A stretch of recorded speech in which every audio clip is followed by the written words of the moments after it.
నమస్కారం. Welcome to big TV. నేను మీ గౌతమి. ఈరోజు మనం ఎక్కడున్నామంటే బల్కంపేట ఎల్లమ్మ తల్లి గుడిలో ఉన్నామనమాట. తెలంగాణ అనేసరికి ముఖ్యంగా ఆషాఢ మాసంలోని ప్రజలందరికీ కూడా గుర్తొచ్చేది బోనాలు. ఈ బోనాలు ఎంతో కన్నుల విందుగా చేస్తారన్న విషయం మనందరికీ తెలిసిందే. ముఖ్యంగా ఏపీ వాళ్ళు కూడా ఈ బోనాలంటే ఏంటి తెలుసుకొని, అమ్మవారి యొక్క మహిమలు కూడా తెలుసుకొని ఇక్కడికొచ్చి దర్శించుకొని వెళ్తున్న విషయం కూడా చాలామందికి తెలీదు. అయితే ఇంకొకటి ఏంటంటే ఈ బోనాలు ఆల్రెడీ మనకేంటంటే మొత్తం కూడా దానికి సంబంధించి గుడి అంతా కూడా అలంకరణ అన్నా కూడా స్టార్ట్ అవుతాం జరుగుతోంది. ఇంకొకటి ఏంటంటే ఈ ముఖ్యంగా అమ్మవారి పోచమ్మ దేవస్థానం చూస్తున్నారు కదా! మొత్తం ఎలా రెడీ చేసి ఉంచారో. అండ్ బోనాలు అనేసరికి తెలంగాణలోని అటు గోల్కొండ గానీ, లేకపోతే ఇక్కడ గానీ చాలా అంటే చాలా అద్భుతంగా చేస్తారన్న విషయం మనందరికీ తెలిసిందే. ఇంతే కాకుండా రేపు జరగబోయే అమ్మవారి యొక్క కళ్యాణానికి సంబంధించి అన్ని ఏర్పాట్లు కూడా ఇక్కడైతే జరగడం చూస్తున్నాం మనం. ఆల్రెడీ ఇక్కడ చూస్తున్నారు కదా! వెనకన మండపం కూడా ఎంతో అద్భుతంగా వేయడం కూడా జరిగింది. ముఖ్యంగా మనం మీరు విజువల్స్‌లో గాని చూస్తే అమ్మవారి యొక్క కళ్యాణానికి సంబంధించి మండపం చూస్తున్నారు కదా! సో, ఇంకా దీన్ని ఏంటంటే అలంకరణ అంతా కూడా ఇంకా స్టార్ట్ అవ్వలేదు. ప్రస్తుతానికి ఏంటంటే అమ్మవారి యొక్క మండపాన్ని తీసుకొచ్చి ఇక్కడ పెట్టడం అయితే జరిగింది. అంటే పెళ్లి మండపాన్ని ఇక్కడ పెట్టడం అయితే జరిగింది. ఇక్కడే అమ్మవారి యొక్క కళ్యాణం అయితే జరుగుతుంది. ఇది మొత్తం కూడా చూడండి మనకి రోడ్డు మీద అనమాట. చాలామంది భక్తులు అటు ఏపీ నుంచి కాకుండా, తెలంగాణ కాకుండా ఎక్కడెక్కడి నుంచి అమ్మవారి యొక్క మహిమలు తెలుసుకొని మరీ అమ్మవారి యొక్క ఆశీస్సులు తీసుకోవాలని చెప్పి ఎక్కడెక్కడి నుంచో వస్తున్న విషయం కూడా మనందరికీ తెలిసిందే. ఇంతే కాకుండా ఇక్కడ కొంతమంది జనమైతే ఉన్నారు. ఇంకా అమ్మవారి యొక్క విశిష్టత ఏంటి అన్న విషయం కూడా మనం వీళ్ళ మాటల్లో కూడా తెలుసుకుందాం.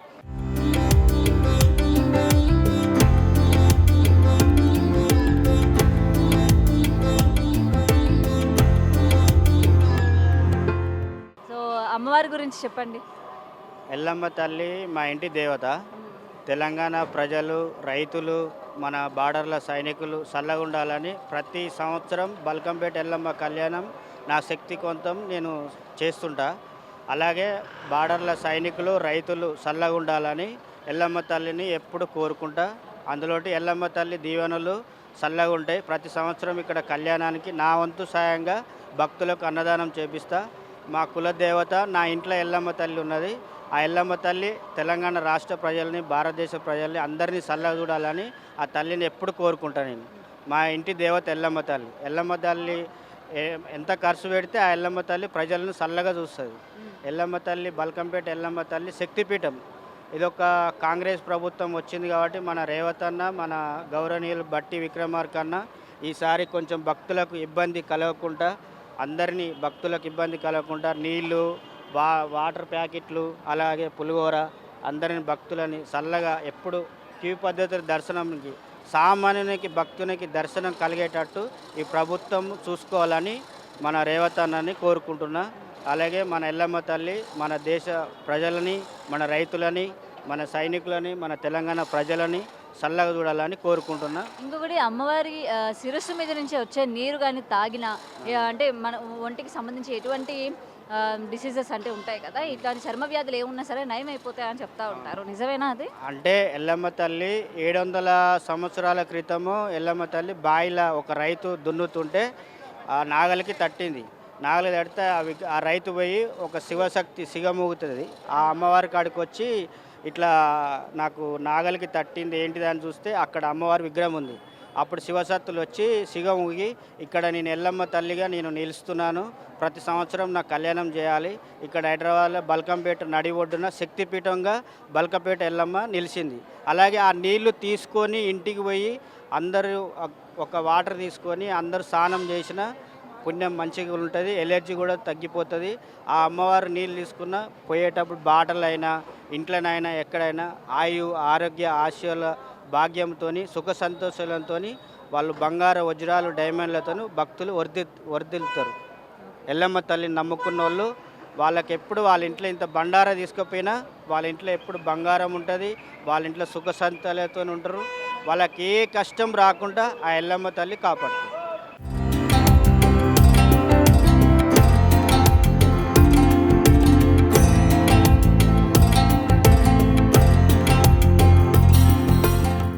ఇది మా ఎల్లమ్మ టెంపుల్.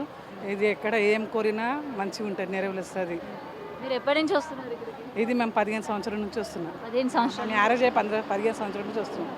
ఏది కోరుకున్నా నెరవేరుస్తుంది అమ్మ ఎల్లమ్మ తల్లి. కానీ బండారం తీసుకుపోతావి, అయిపోతుంది పని అంతే. అంతే. సో మీరు అన్నట్టు అది పెట్టి అమ్మవారిని కోరిక కోరిన వెంటనే ఏమైనా పుండ్లైనా జ్వరాలు వచ్చినా ఏమైనా వచ్చినా కానీ ఈ పసుపు నీళ్ళు తీసుకొని స్నానాలు చేస్తే కథం అయిపోతుంది. అంత సచ్చకల ఎల్లమ్మ తల్లి. సో ప్రతిసారి బోనాలు ఎట్లా ఈసారి ఎలా ఉంది గతంతో పోలిస్తే? ఈ క్యూ పద్ధతి కానీ ప్రతిది కూడా ఈసారి ఎలా ఉంది? ఇబ్బందికరంగా ఏమైనా ఉందా ప్రజలకి? ఈసారి మంచిగా ఉంది, ప్రతిసారి లెక్కనే ఉంది ఈసారి. బాగానే ఉందా? బాగానే మొత్తం ఏర్పాట్లు అన్నీ కూడా ఎలా అనిపిస్తుంది? మంచిగా ఉంది, కరెక్ట్, బాగా చేస్తారు. మంచిగా ఉంది.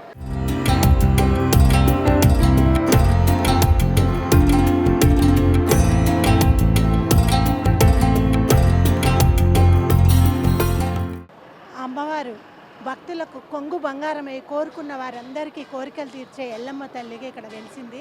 అమ్మ నువ్వు ఇంత అడవిలో వెలిసావు, నీ దర్శనానికి మాకు చాలా కష్టమవుతుంది. అన్ని ముళ్ళ కంపలు, మంచి అడవి అనమాట, ముళ్ళ కంపలు అన్ని మధ్యలో ఉన్నావు, నిన్ను దర్శనం చేసుకోవాలంటే మాకు చాలా కష్టమవుతుంది అమ్మ అంటే, అప్పుడు అమ్మ చెప్పింది ఇది నడిబొడ్డు అవుతుంది, ఇసుకేస్తే రాలనంత జనంగా ఇది తయారవుతుంది ఈ ప్రాంతం అంతా అని చెప్పేసి. అలాగే అమ్మవారే ఆమె గుడిని అభివృద్ధి చేసుకున్నారు. ప్రతి సంవత్సరం దినదినంగా అభివృద్ధి అవుతూ ఉంది. ఒక్కొక్క సంవత్సరం, ఈ సంవత్సరం కంటే నెక్స్ట్ ఇయర్ ఇంకా బాగా జరుగుతుంది. అలా బాగా జరుగుతూ ఉంది అమ్మవారి కళ్యాణం, ఆమె చేసుకుంటుంది.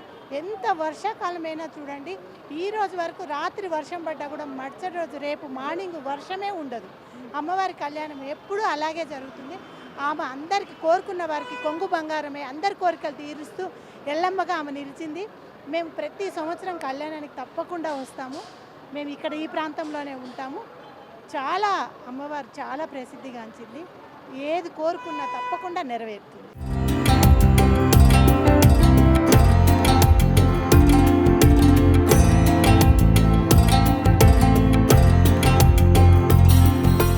సో ఇదండి మనం భక్తుల మాటల్లో కూడా విన్నాం కదా, అమ్మవారు ఎంత ఏమంటారు, ఎంత పవర్ఫుల్. అలాగే ప్రజలు కోరుకున్న కోరికలని అమ్మవారు ఎలా తీరుస్తారు ఏంటనేది మనం ఇప్పటికే భక్తుల మాటల్లో విన్నాం కదా. ఇంకొకటి ప్రతిసారి లాగే ఈసారి కూడా అమ్మవారి యొక్క కళ్యాణం కూడా చాలా ఘనంగా చేస్తున్నారు.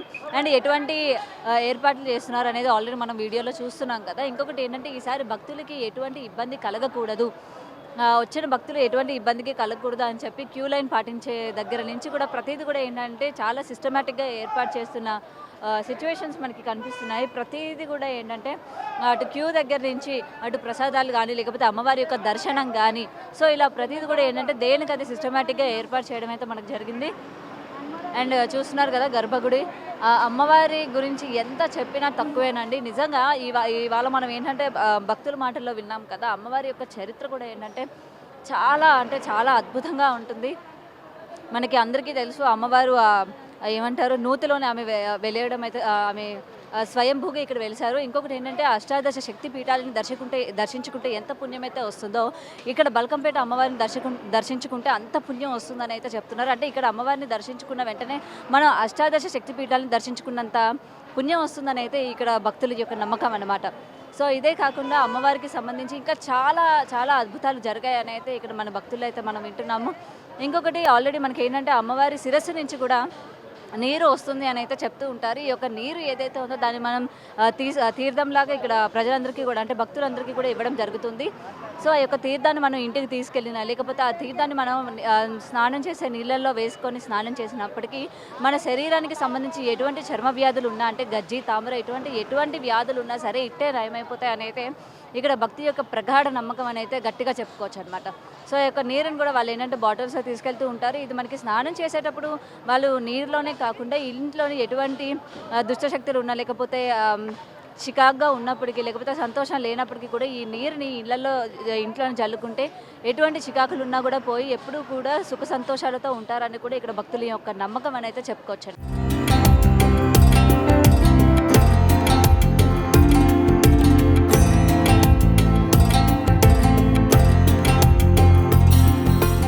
ఇవాళ బల్కంపేట అమ్మవారి కళ్యాణాన్ని పురస్కరించుకొని ఇవాళ దేవస్థానం వారు అమ్మవారి ఎదుర్కోలు కార్యక్రమాన్ని నిర్వహించారు. ఈ కార్యక్రమాల్లో ఈ కళ్యాణాన్ని పురస్కరించుకొని వివిధ డిపార్ట్మెంట్లకు సంబంధించి అన్ని కోఆర్డినేషన్ మీటింగ్స్ చేయడం జరిగింది. అన్ని శాఖల వారు తమ తమ విధులకు సంబంధించి క్యూ లైన్స్ కానీ శానిటేషన్ కానీ వాటర్ కానీ తర్వాత అన్ని శాఖల పోలీసు వారు కానీ వారి శాఖలకు సంబంధించి అన్ని విధాలుగా ప్రజలకు కానీ భక్తులకు కానీ ఎటువంటి అసౌకర్యం కలగకుండా చర్యలు తీసుకుంటూ ఉన్నారు. రేపు అమ్మవారి కళ్యాణం, ఎల్లుండి స్వామివారి రథోత్సవం ఉంటుంది. ఈ కార్యక్రమంలో భక్తులు అధిక సంఖ్యలో పాల్గొని అమ్మవారి కృపకు పాత్రలు కావాలని కోరుతున్నాను. Thank you.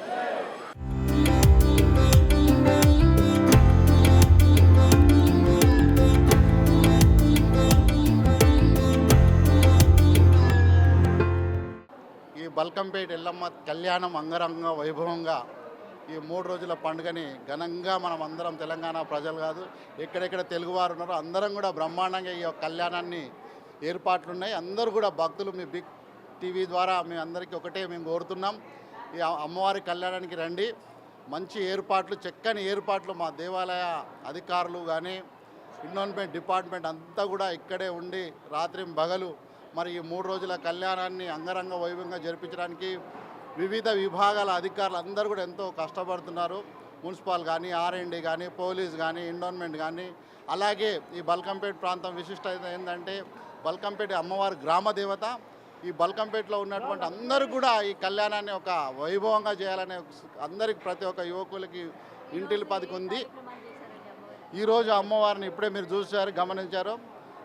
అమ్మవారిని పెళ్లి కూతురుగా చేయడం జరిగింది. పెళ్లి కూతురు ఏవే ఏర్పాట్లు ఉంటాయో ముత్తైదు వాళ్ళందరూ కూడా మరి మా ఈవో గారు కూడా మహిళనే, మరి స్పెషల్ ఆఫీసర్ వచ్చిన ఈ కృష్ణవేణి గారు కూడా అందరు మహిళలు ఇక్కడ బ్రహ్మాండంగా ఇక్కడ అందరు మహిళలు కూడా అమ్మవారికి కళ్యాణ అలంకరణ చేశారు. మరి తదుపరి ఇప్పుడు సాయంత్రం 5 గంటలకు ఎదుర్కోళ్ళు ఉంటాయి. ఇంకా రేపు ఉదయం 3 గంటల నుంచి వెళ్ళి అమ్మవారి గణపతి పూజ హోమంతో మొదలవుతుంది. అమ్మవారి కళ్యాణానికి అంగరంగ వైభవంగా చేయడానికి ఏర్పాట్లు అన్నీ చేశాం, సిద్ధంగా ఉంది. కళ్యాణానికి రేపు మీరు అందరూ చూస్తున్నారు, మీ టీవీ ఛానల్ ద్వారా కూడా అందరూ కూడా భక్తులు వీక్షించే అవకాశం ఉంది. కాబట్టి మీ ద్వారా భక్తులకు అందరికీ కోరిక రండి, హాయిగా ప్రశాంతమైన వాతావరణంలో అమ్మవారిని దర్శించుకోండి. కళ్యాణం ఏర్పాటు బ్రహ్మాండంగా జరిగాయి.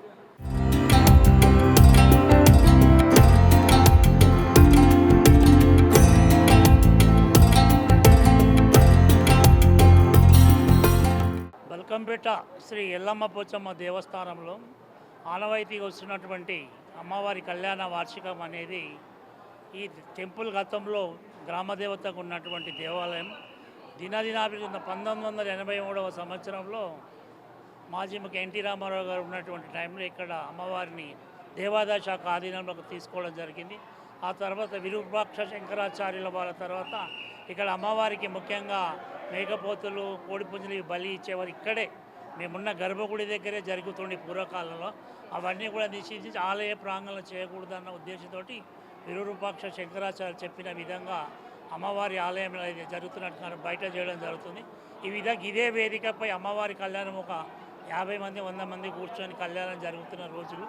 గత 10 సంవత్సరాలు తెలంగాణ ప్రభుత్వం వచ్చిన తర్వాత ఇక్కడ స్థానిక శాసనసభ్యులు శ్రీ తలసాని శ్రీనివాస్ యాదవ్ గారు గత 9 సంవత్సరాల ఇక్కడ జరగబోయే కళ్యాణాన్ని ప్రతి ఒక్కరు తిలకించే విధంగా బ్రహ్మాండంగా వేదిక ఏర్పాటు చేసి బయట కళ్యాణం చేయడం జరుగుతుంది. దానివల్ల ఇక్కడికి వచ్చే ప్రతి భక్తులు కూడా అమ్మవారి కళ్యాణ వేడుకలను తిలకించడం జరుగుతుంది. ఈ విధంగా నిన్న నుండి మొదలైన అమ్మవారి కళ్యాణ వార్షిక మసోవ కార్యక్రమం నిన్నటి నుండి మొదలై ఈరోజు ఉదయము అమ్మవారి అభిషేకం, అర్చన కార్యక్రమాలు తిరుగుతుంది. గణపతి హోమం, చెన్నియాగం ఇవన్నీ కార్యక్రమాలు జరుగుతాయి. సుమారు ఇప్పుడు 1-2 గంటల మధ్యలో ఆలయ FO officer, deputy commissioner of endowments Shri Krishnaveni గారు, ఆలయ అంజనాదేవి గారు మరియు తదితర అధికారులు, ఇక్కడ ఉన్నటువంటి స్థానిక బస్తీ కమిటీ సంబంధించిన వాళ్ళు, వివిధ పార్టీలకు చెందినటువంటి రాజకీయ పార్టీల నాయకులు ఇక్కడ ఏంటంటే పార్టీలకు అతీతంగా అమ్మవారి కళ్యాణం అంటే మన గ్రామంలో జరుగుతున్న కళ్యాణం కాబట్టి మనం అందరూ పాల్గొవాలనే ఉద్దేశంతో ప్రతి ఒక్కరు కూడా ఎటువంటి భేదాదాలకు పోకుండా అమ్మవారి కళ్యాణోత్సవ కార్యక్రమం జరుగుతుంది. ఇప్పుడు ఇంకా సుమారు 4 గంటల మధ్యలో అయ్యవార్లు వేద పండితుల మొదల స్వామివారిని ఎదుర్కోవడం జరుగుతుంది. గతంలో స్వామివారిని ఇక్కడ నుండి ఎదుర్కొంటున్న పక్కన ఎక్కడో కానీ వెంకటేశ్వర స్వామి ఆలయం ఉంది ఇక్కడ పైన మాకు బల్కంపేటకు సంబంధించి. ఆ ఆలయం నుండి ఇప్పుడు మేము అమ్మవారిని తీసుకొని వెళ్ళి అక్కడ నుండి స్వామివారిని అయ్యవారిని ఎదుర్కోలు చేసుకోవడం జరుగుతుంది.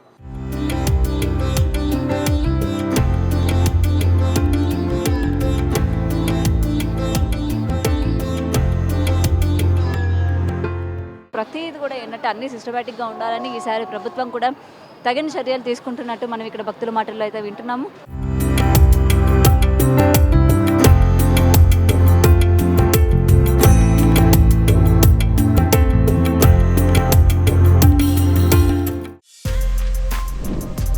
For more videos like this, subscribe Big TV channel.